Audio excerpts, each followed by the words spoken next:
It's been another busy week in Washington that saw the end of the longest government shutdown in U.S. history and new developments regarding the Jeffrey Epstein files. To discuss, we turn now to the analysis of Brooks and Atkins Storr. That is David Brooks of the New York Times and Kimberly Atkins Storr of the Boston Globe. Jonathan Capehart is away. Great to see you both. Good to see you. So the longest government shutdown in U.S. history is now over. It took 7 Democrats and 1 independent to break with the Democratic Party in the Senate. 6 Democrats broke in the House.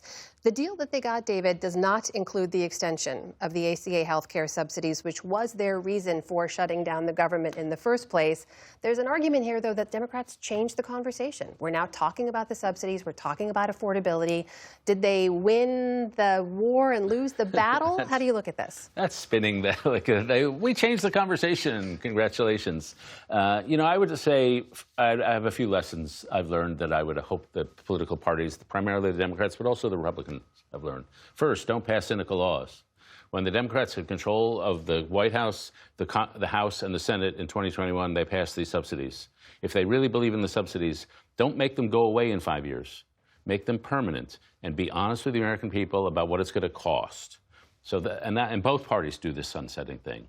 And so it was cynical of them to do it, and they're paying the people they're trying to help are paying the price because of that. Second, if you lose an election and the other party does something you don't like, don't shut down the government. Go to the voters and go to the midterm and say, these Republican policies are terrible. Trust the voters. Don't shut down the government.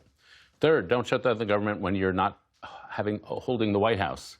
Because in these shutdowns, the president has the power to choose where the remaining money is going to go, and he picks his priorities and make your people suffer. Fourth, or whatever number I'm up to, don't shut the government when your party is divided and they're united. You're going to lose. And they did lose. And so, I just think the Democrats shouldn't have done it. Chuck Schumer knew they shouldn't have done it, but the people in the party wanted to do something, so he did it, and it didn't look very good. Kimberly? When there is a situation when the White House and both houses of Congress are governed by one party and they are diametrically opposed on things like affordability of health care, the Democrats had a moment, and for a while they were doing it. They were fighting. This is what their base and other Americans have been wanting for a long time. And it was a righteous fight. And by giving up, they not only disappoint their base, but it makes people throw their hands up at government again and feel like they are not working for them. I was in Dallas last weekend visiting families, and I struck up some conversations with people who have different ideological leanings than me. And what everyone expressed was frustration. Frustration that the folks back in Washington are fighting with each other while people cannot afford their health care. They brought up health care in Texas, which I thought was important. Things are not affordable. They're having difficulty just getting by. Businesses are suffering under the tariffs, and they just want people to work and get it right. And if a shutdown was a way to get there, at least that would lead to some outcome by taking away the very thing that Democrats were fighting for or walking away before they got it. It let a lot of Americans down. The concerns about Chuck Schumer as leader, does have merit? I think I'm always in favor of change of leadership and that people should not be tenured at the leadership in the levels of the House and the Senate. So I think anytime we're talking about reevaluating what the leadership looks like, that's a positive thing. We are now talking about affordability in a way that was not part of the discourse before. The president is now talking about affordability more as well. He shifted his rhetoric in recent days to meet the concern. Just today, slashed tariffs on a number of key food items, things like coffee and bananas and beef and so on. And in a recent poll, about 30% of voters say that President Trump has lived up to expectations for tackling inflation and the cost of living. Here's what President Trump had to say when he was asked about it on Fox recently. Why are people saying they're anxious about the economy? Why are they saying that? I don't know that they are saying. I think polls are fake. We have the greatest economy we've ever had. David, it is an issue for Americans. What do you make of the president's rhetoric on this? Well, on one level, he's sort of right. Inflation's at 3%, which is not terrible. Egg prices are down since he was elected. Unemployment rate is still low. But then you look at consumer sentiment. It's through the floor. It's unbelievable how low consumer sentiment is. And so you got to listen to the American people. They know what they're talking about. And I think it is affordable, and it's affordability on 2 big issues. One is healthcare and the other is housing.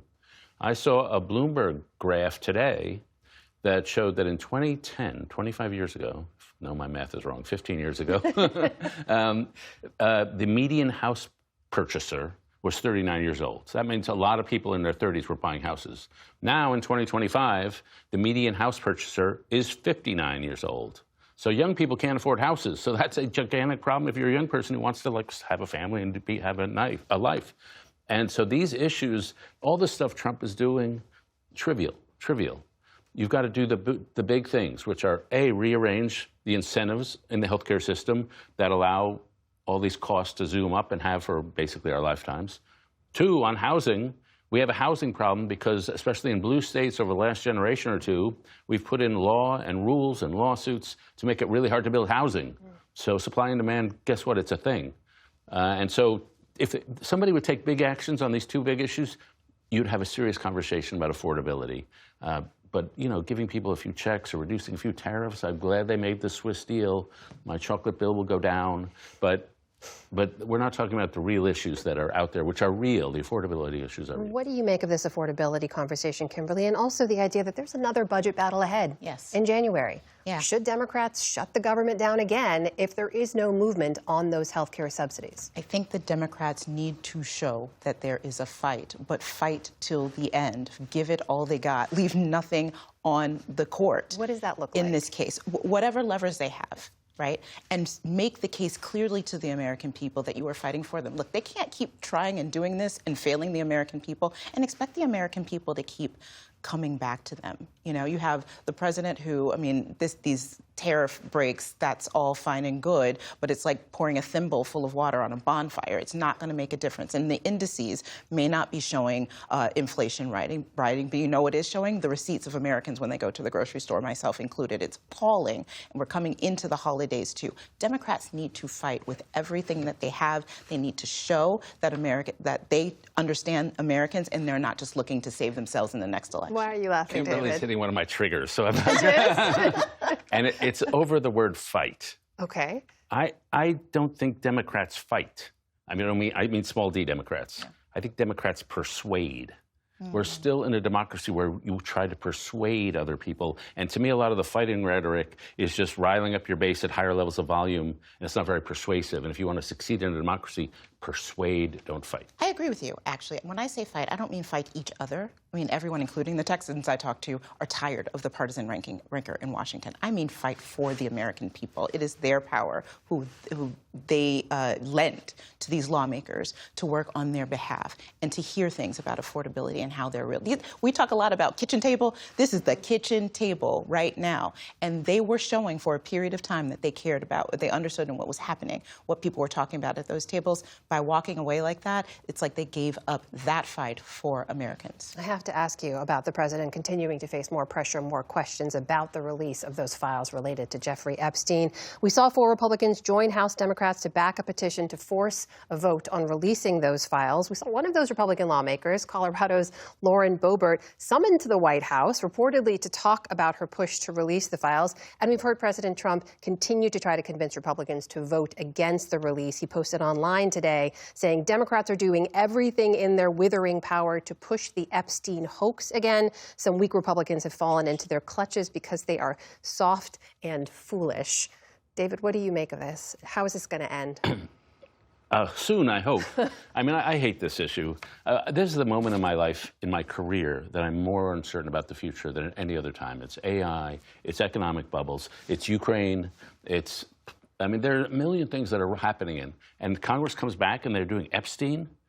I also hate this issue because, look, we're journalists. When we report, we don't publicize everything somebody tells us. We check it out first. And I'm not a lawyer like Kimberly is, but I think when prosecutorial power, that's like journalism times 100, because they can use the power of the state to get phone records, to get emails. You don't just spew it out there without checking it out, whether it's part of some process where you need to prosecute people. And when I look at the content of these emails, most of it is just jibber-jabber. Trump broke with Epstein in 2004, and a lot of these emails are in 2019. And so the one kernel that does raise alarms is when Epstein says that Trump was with one of the victims. That should be investigated. But the rest is just jibber jabber, and I don't know why it's central. Less than Donald Trump campaigned on releasing these files. A lot of this is in his hands. He's trying to have his cake and eat it too by saying that this is a Democratic hoax, while at the same time saying he wants his Justice Department to look into Democrats who are mentioned in these files. He can't have it both ways. I agree with you. I hate this topic. I hate that his obstruction on it has caused it to end up in this dribble of news items and keep this going on in a way that I'm sure must be devastating to the victims. Donald Trump is not a victim in this. There are real victims in it, and I'm thinking about them. I regret to inform you we'll probably be talking about this again at some point. Kimberly Ackenstor, David Brooks, great to see you both. Thank you.